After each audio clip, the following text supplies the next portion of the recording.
भगवान ने मन में विचार किया, उसी मार्ग से एक चंदन की कटोरी को लेकर के शैरंध्री नाम की दासी त्रिवक्रा 3 जगह से टेढ़ी काली कलूटी लंबा सा घूंघट लगा करके और जा रही है उसी मार्ग से।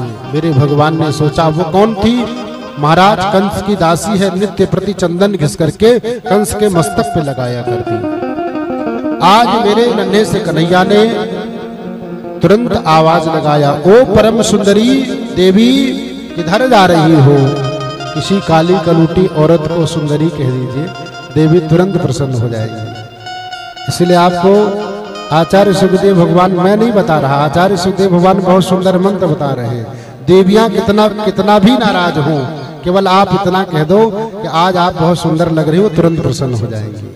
वही हुआ श्रीमद् भागवत में। आचार्य सुखदेव भगवान कहते हैं, शैरंध्री नाम की दासी काली कलूटी 3 जगह से टेढ़ी, कोई कुब्जा कहता, कोई उल्टा कहता, कोई काली कलूटी कहता, कोई कुछ जो मन में आता वो कहता, लेकिन आज किसी ने परम सुंदरी कहा है।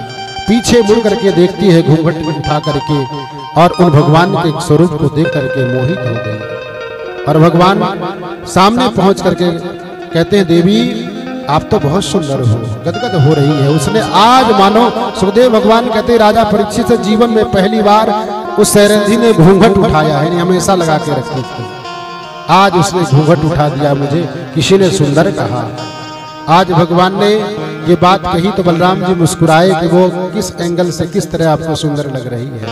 भगवान श्री कृष्ण ने कहा, देवी आप अपने हाथ में जो चंदन का कटोरा ली हो, ये कटोरा हमारे ब्रजवासियों के मस्तक पे अगर चंदन लग जाए तो बड़ी खुशी की बात हो। कृपया बच्चों को शांत करवा दीजिए।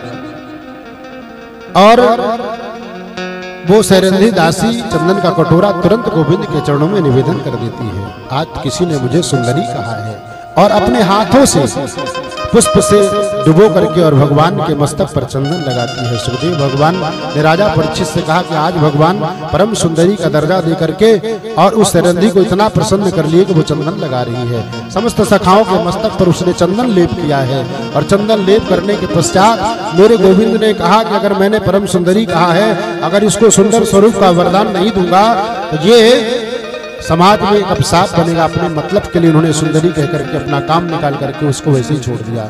आज गोविंद ने एक हाथ अपना कमर में लगाया और एक हाथ मस्तक में लगा करके अपने दाहिने घुटनों को कमर से लगाया। जैसे ऐसा करने लगे, बलराम भैया ने कहा, कन्हैया ये क्या कर रहे हो? ये ब्रज नहीं है, ये मथुरा है, यहाँ महाराज कंस के दास दासियां रहते, ये सब यहाँ नहीं चलेगा। कन्हैया ने कुछ नहीं सुना, एक झटका मारा, अब वो 3 जगह से टेढ़ी शैरंध्री सीधी हो गई और परम सुंदरी बनकर के सामने प्रकट हो गई। बोले भक्तवत्सल भगवान की जय।